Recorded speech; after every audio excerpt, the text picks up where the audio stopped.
but to just say, you know, I am, Okay. your All right. name, Introduction. what organization you're with, so. Okay. I'm Doug Evans, Executive Director of the Ohio Library Council. Okay, and then if you just want to talk about like how long you've been Okay. with the association. You did give me the questions. I actually Right. did formulate some answers. Oh, So wow, let's you try were- doing I that. don't know how you had time to do that. I worked it in. Let's try that again then. I'm Doug Evans, Executive Director of the Ohio Library Council. I've had the good fortune of being Executive Director in that position for now over 15 years. That's amazing. And tell us a little bit about the Ohio Library Council, the mission, Okay. what you do.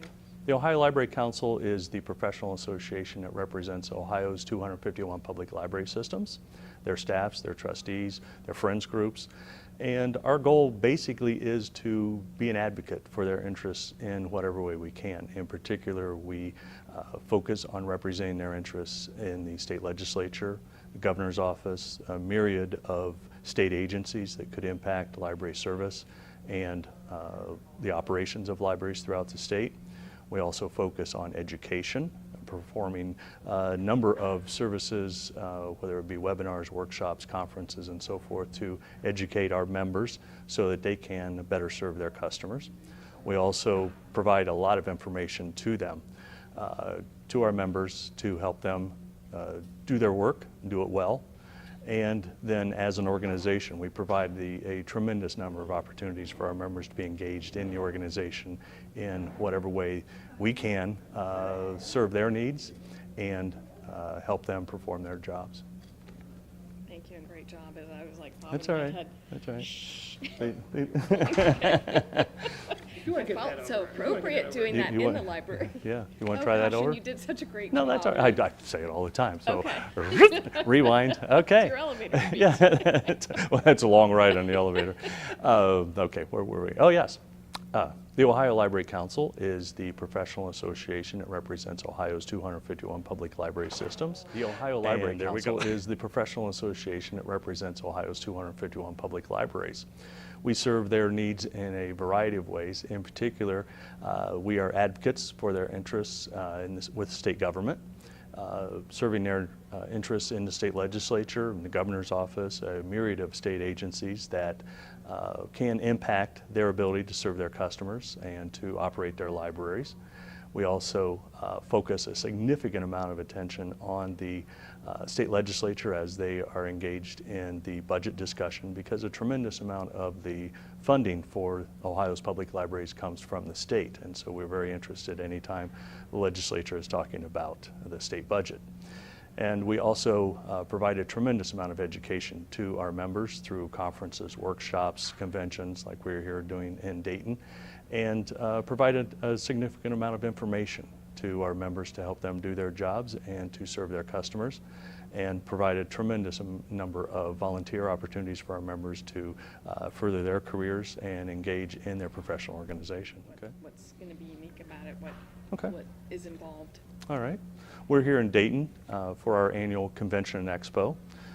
This event encompasses about 3 days of education opportunities, social activities, networking opportunities for the 700 plus individuals who will be here with us through that period. And it is our premier education event for our members. It is literally a year in the making, and it takes a tremendous amount of activity. Oh, goodness, really? I'm so sorry. No, don't worry about it.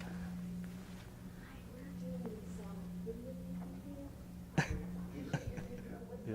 All right. We were talking about the Convention and Expo. Okay, we are here in Dayton for our annual Convention and Expo. It is a premier education and networking event for our members. It's an opportunity for them to, for professional development, enhance their careers, learn from each other, a significant amount of peer-to-peer education, as well as individuals who come in literally from around the country to provide education for our members.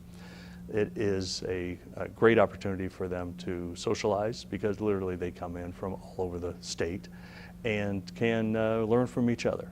And so it's a tremendous event in the making, 12 months at least, so that they can have an enjoyable time here in Dayton. Oh, that was close. As far time in Dayton. Yes, as far as being here in Dayton, it's a great opportunity for us to host the event here. We have not been in Dayton for this event for. I'm waiting for the door to slam. I know. I'm gonna put a trash can right there. No, they're gonna. What's everyone doing down there? They're going to trip over it, though. I wouldn't do that.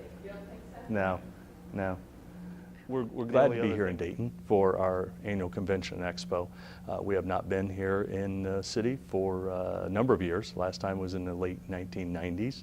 And so we're happy to be back and to coincide this event with the nearly the grand opening of the new main library here at Dayton Metro System. We're really happy to be able to host this event with that happening at the same time. Wonderful. Do you want to just talk about, obviously there's an event here, but that you're utilizing what facilities? Okay. Convention center, where you're staying? For the Convention Expo, we are using the Crowne Plaza as our headquarters hotel, utilizing almost all of the space at the Convention Center. Excuse me.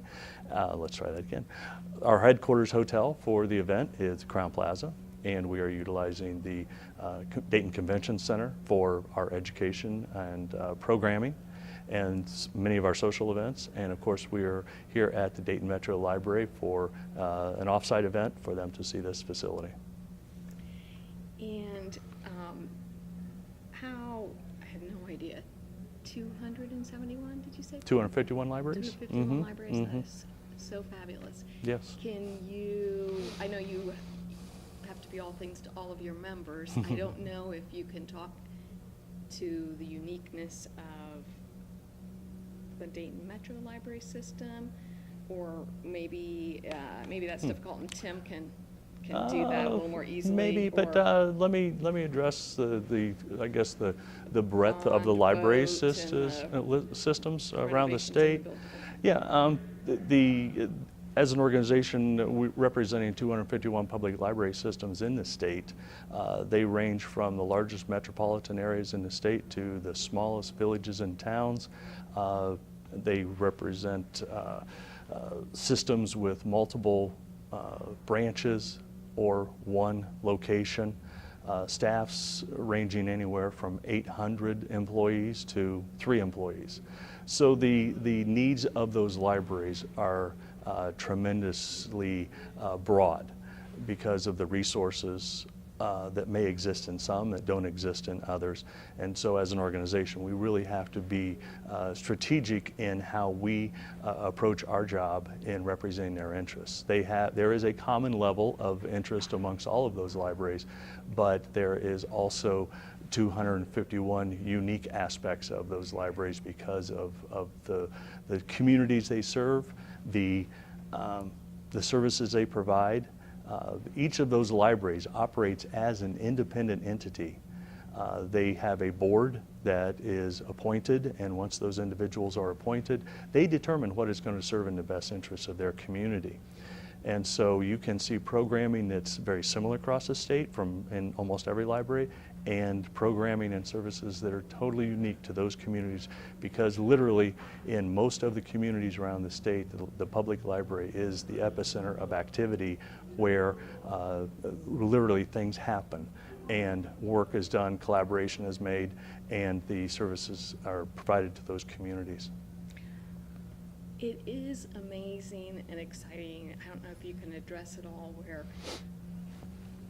maybe some of the general public might say it's something from the past. Right. The Blockbusters have closed, Yes. the libraries are going to close. Maybe talk a little bit about, this isn't your grandfather's library anymore. And, Sure. and Yes. you mentioned some of the diverse things, That's but right. just how the library's role is still so vital, Mhm. and the balance. Right, right. Is there someone behind me? No. Okay, sorry.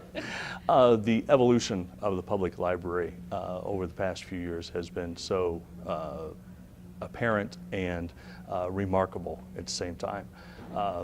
the services that are being provided, the types of facilities that are now being constructed or reconstructed to serve the needs of the community are just absolutely amazing. Throughout the state, we are seeing the services changed, again, to meet the needs of the community. The libraries are not repositories of books anymore. Certainly there are books on the shelves for those who choose to read them. There is a tremendous amount of virtual collection that is made available to the communities. There is a level of service that can meet virtually any need in the community for those who want to use it. There is a significant amount of a number of library users who never step foot in the library. They access the services of the library virtually. They participate in programming that could take place anywhere throughout the community. It's not the bricks and mortar that serve as a library service. The library has literally become a service without walls, even though there are buildings to still serve those needs when they are necessary.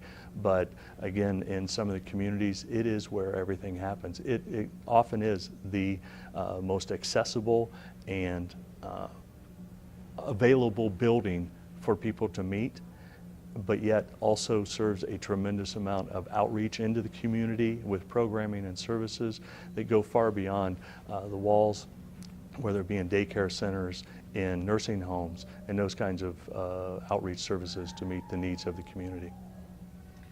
It is absolutely incredible, and I mean, just think about the things I download from the library Absolutely. virtually, and, Yes. and you don't have to be here, but now Yeah. I love the Dayton Yeah. libraries and how they've I mean, it's just, you need to cut your quiet rooms and your fireplaces. Yes. It's like going to a fabulous bookstore Mhm. and having access Yeah. to food and sitting, I mean, it's just. Well, we like to refer to the public library as not a place, but an experience. And people can use it however they choose. That's a really good point, really good point. Okay, this is going back. Growing up, I'm sure. sure you didn't envision Right. being in this No, position. no. In my wildest dreams, I never would have imagined coming into this kind of opportunity. People often ask, okay? Yeah. Okay. It's Tim. Oh, it is Tim. That's all right. It's all right. You It's all make right. great Right in the middle of the question. background eye Yeah. candy. Okay. Talking about how I got in this position. I never could have imagined coming into this kind of professional opportunity. I'm often asked, my library background, things like that. I literally have no library background other than having gone to the library as a child, as a youngster, through college and so forth. I've always been a library user. But what I do for the organization is literally run the business. However, the point. Sorry. So I am still a traditional library user in the sense that I honestly don't download. I have to pick up a book. Okay.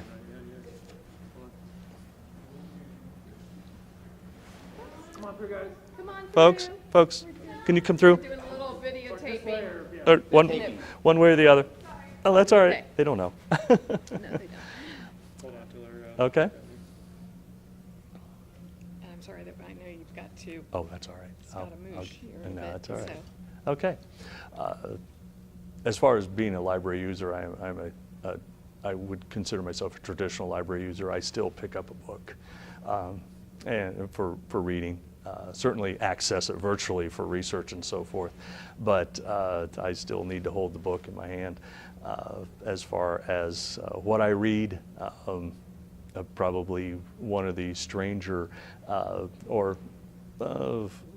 less frequent genres, if you will, of library is I read golf fiction, which there isn't a huge collection in most libraries, but there is some very good selections available about some very good fiction authors and that focus on the subject of golf. That is so fascinating. Are you a scratch golfer? Not scratch, no. Better than average. Let me put it that way. I won't say how much I play here in front of Tim. He doesn't ever get a break. He's Yeah, that's right. like 150 hours a week. Yes. Yeah. So I don't know if there's anything else that you would like to share, or anything that you Yeah. think is especially fabulous about the Dayton system, or if we leave that to Tim. Well, as I said, the diversity of libraries throughout the state is absolutely tremendous. The largest metro systems, which collectively and individually give the organization a huge amount of support because of the resources that they have. But also serving the needs of 251 libraries takes a lot of planning and strategic thinking because of those diverse needs. And the organization itself, its real strength is its members.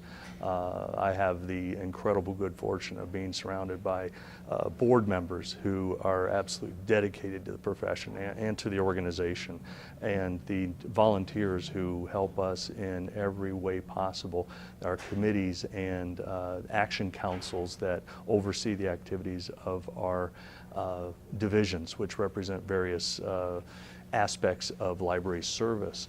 I can't imagine how we would ever accomplish what we do as an organization without that help, that commitment to the profession. I'm fortunate to have 9 people working for the organization with me, but as good as they are, it would be virtually impossible to do anything close to what we do without the input of our members and the tremendous support that they provide us. Wonderful. Is there anything that you'd like to add that you feel we missed, or? I don't think so. I Thank think we you covered it. so Thank you. much.